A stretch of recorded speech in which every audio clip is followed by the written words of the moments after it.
ইসলামে নামাজের এত গুরুত্ব কেন, এ সম্পর্কে যদি একটু বলতেন। আল্লাহ সুবহানাহু ওয়া তাআলা নামাজের অনেক গুরুত্ব আরোপ করেছেন কোরআনুল কারীমের ভিতরে। কোরআনুল কারীমের ভিতরে আমরা ৮২ জায়গায় নামাজের কথা আল্লাহ আলোচনা করেছি, আমরা জানতে পেরেছি, আমরা স্টাডি করেছি।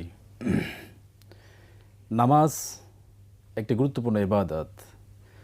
বুনিয়াল ইসলামু আলা খামস, ইসলামের ভিত্তি হচ্ছে ৫টি। রাসূলুল্লাহ সাল্লাল্লাহু আলাইহি ওয়াসাল্লাম বলেছেন ৫টি স্তম্ভ বা খুঁটির মধ্যে দ্বিতীয় স্তম্ভই হচ্ছে নামাজ। নামাজ হচ্ছে ইমানের ফাউন্ডেশন, ইমানের মূলনীতি হচ্ছে নামাজ।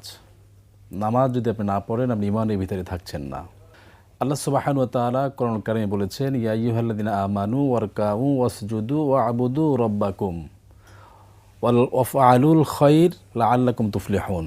আল্লাহ বলছেন, হে ওহে যারা ঈমান এনেছো মুমিন, তোমরা রুকু করো, সিজদা করো এবং আল্লাহ তাআলার ইবাদত করো, তোমার রবের ইবাদত করো আর ভালো কাজ করো, আশা করা যে তোমরা সফল কাম হতে পারবে। তো এইটি করলে পরে আল্লাহর সাথে কানেক্টিভিটি তৈরি হয়। আল্লাহ রাসূল সাল্লাল্লাহু আলাইহি ওয়াসাল্লাম বলেছেন, মান তারাকা সালাতান মুতাআম্মিদান ফাকাদ কাফার। যে ব্যক্তি ইচ্ছাকৃতভাবে নামাজ ছেড়ে দিল, সে কাফের হয়ে গেল। এক ব্যক্তি বলেছেন যে আমি খুব ভালো মানুষ, কিন্তু শুধু নামাজটা পড়ি না, কোনো অসুবিধা আছে? তো ওই ব্যক্তি ভালো মানুষ হলো কি করে? সে ব্যক্তি তো নামাজই পড়ে না।